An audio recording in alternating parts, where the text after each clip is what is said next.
important in the history of France. So, city of Reims is actually not well known for most people, but once you get here, you'll understand why it's the most important city. City of Reims is a very old city, also founded by the Romans. So, 2,000 years old at least, if not more. And there's some remaining buildings which are from the Roman times, but mostly just the ruins of the buildings, right? So the foundation and so on. But it's very common in European cities that you still find timeless pieces of Roman architecture. But it's not the most important then. Here, the cathedral is the most important cathedral. Why? The cathedral is the place where the first king of France was coronated. Clovis. Charlemagne came after Clovis. So the first French king was coronated in this church. But not exactly this church, because the church was built in the 12th century. 12th century church. Okay? Before that there was another church built on the same site. And they built another one later on. But yeah, so after Clovis, every single king was coronated in this place. Okay? So because of that, it became the most important city. The coronation of kings. Yeah? So it wasn't the center of politics, but it was center for the coronation. Okay? Because it was the tradition. So the time of the 100 Years' War in Europe is the most important time for this area, because it was the war between the English and the French. It was the succession war which lasted more than 130 years.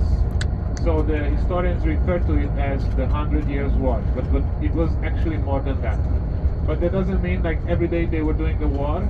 It was a long story. So you had, I think, at least 3 kings or 4 kings involved in the whole shebang. Yeah, so it's a very interesting time period for this area. So why there was a succession war? It's because the royal family of the French kings and the English kings were connected. So it's like this, like you have a family feud, right? So like if you have a family and then your inheritance, you cannot decide who will get the big cake, or who gets the house, or who gets grandma's car. So it was the same thing, but it was political, right? So who wants to hold the power? So the two families fighting over who should be controlling France. And so it took a lot of years, and this time period is very turbulent in medieval history, actually. And the city of Reims was occupied by the English forces at one point. And so the most important was the King Charles IV was to be coronated, to be chosen the next king of France in that time. And it is the battle between the British forces and the French forces which decided to take back the city of Reims. Because if you don't have the city, it has a symbolic meaning for the French people at that time. And also, not just the French and the British were involved, but many other factions in the surrounding neighbors. So mostly Western Europe was included in the war. And so in this time period, most important battle which decided the end of the war almost is when they reclaimed the city of Orléans. Orléans is one of the main cities in this region and was occupied by the British forces, and also the city of Reims. So in that time period, there's a one person, very famous, Joan of Arc. Oh. Joan of Arc, or Jeanne d'Arc. Joan of Arc. Joan of Arc. So this person, she was a young lady, not 14-year-old lady, very young, and she had a dream. So you know that time period very important for the people's religion, right? So any sign of holy thing happening, for everyone it was a good sign or a bad sign. And this lady had a dream, a vision, and when she saw that they recapturing the city from the British and defeating them, and so she went to talk to the king and tell them that she had a dream, and then everyone got up and the morale boosted, and with that she became the hero of the day, or heroine. So she became a very important figure in that time period, but she ended up being captured by the Burgundian forces, which were allied to the British, and later on handed to the British, who executed her for heresy. So sad story. She died very young, I think at the age of 18 or something. But because of that, the French, they got the city back, and then becoming again a whole area was covered by the French again, and then so she saves the day, and the French later on reclaimed the territory from the British, ending the 100 Years' War. So this is very important for the city of Reims. Okay, this is very important in historical sense. And inside the cathedral, you will have a chance to go inside. It's free to enter. I recommend you guys go inside, because one of the best example for Gothic architecture. Gothic architecture was the primary way of building churches. Okay, so Gothic architecture in Northern Europe is very popular. You have Notre Cathedral in Paris. Later on, when we get back, we will also see that. Very similar to the buildings that we're going to see today in the style of building. It's a magnificent building, and it took a lot of time and money to build. So these projects, very important, built by and for the people. Okay, so most people would also work on the construction of the city as a kind of pilgrimage, and also a lot of people would come and give donations to build the church. Okay, so this is how these old projects are built. They had no big corporations that time period, right? So if they had money in the church, in the local people and the king, then they would have enough money for the construction. So this is how these things were built. And inside the church, you will find also there is on the wall, you will find all the names of the kings who were coronated here in this church. It's very important. Once we get there to the church, to the cathedral, I will explain a couple of things to see what is on it and why is it like that. And yeah, so you get to enter inside. Also, the city of Reims, because it's close to Germany, in the First World War was occupied by the Germans and also were bombed heavily. So a lot of things were destroyed, and also in the Second World War. But the church was probably the only thing that remained strong. So that's the only thing that basically the Germans didn't destroy. So a lot of architecture disappeared from the old period. So a lot of cities in France and also in Germany will have to be rebuilt after the Second World War. Very important time in 1945, I think, yeah, 1945, end of the war, the signing of peace treaty, and the Germans giving up was in the city of Reims. Okay, so this was the place where the war ended, the surrender of the Germans, exactly. So this is why the city has a very big importance in European history as well. For all the people, this is where the peace started again. So actually, since the Second World War, there were only one war which happened on the European soil until the Ukrainian War now, was the War of the Balkans, the Yugoslavian War, which ended in the 1995. So since then, it was very peaceful, more or less, but now we have another war, which is the Ukrainian War. So we can say this was kind of one of the longest periods of peace in Europe.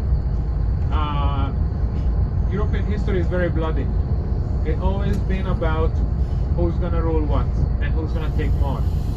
And so it's always a period of little bit of peace, little bit of war, and continuously going on, like repetition, you know.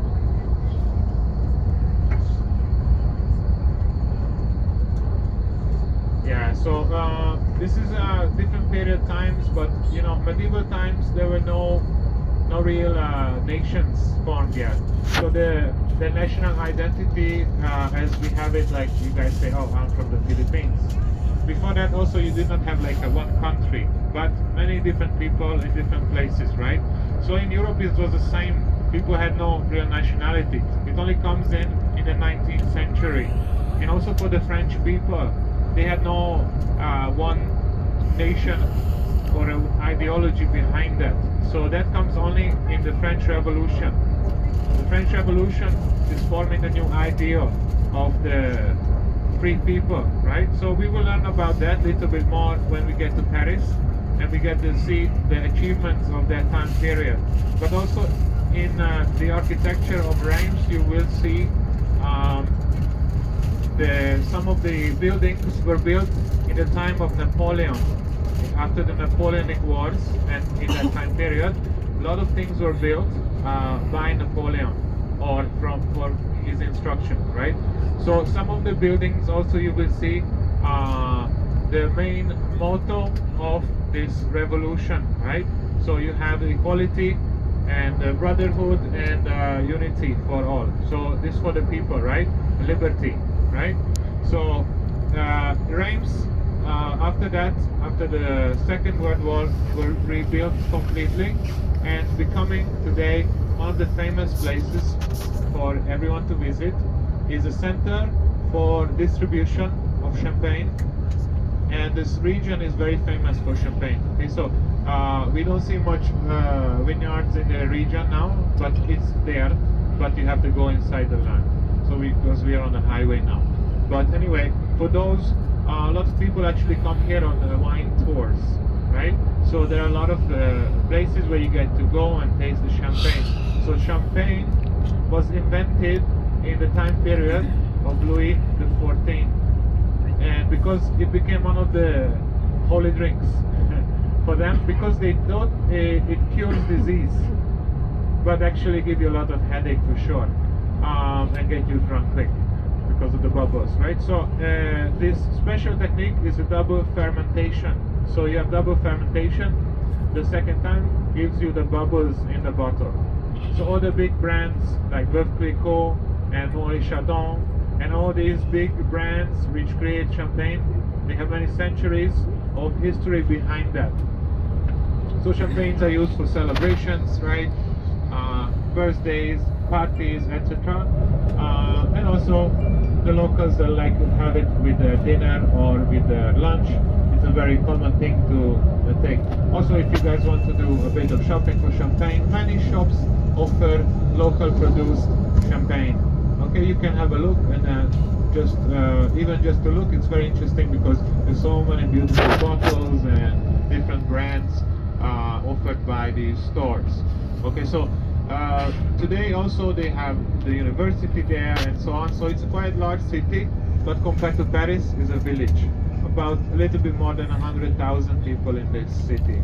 Okay, so it's not as a wow, huge city. Okay.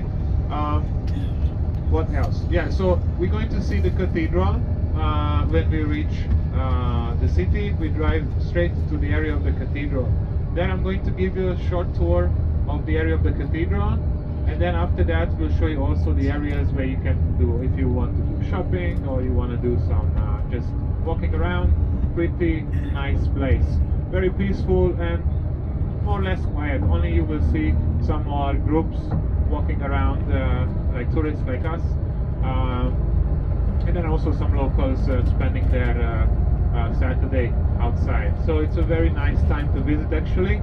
Temperature will be a little bit higher later on, but maybe in the morning in the shade you will feel like you need a small jumper or something, because it might be a bit windy, so better put one on. Also, you will find free restrooms. I will show you where you can use them. It's free of charge.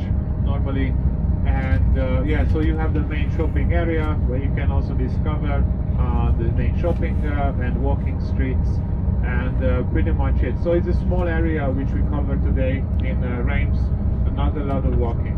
Okay, so up to you. You find a spot to spend your lunch. Also, I will give you a place which I recommend eating. It's a very nice restaurant just behind the cathedral. Okay.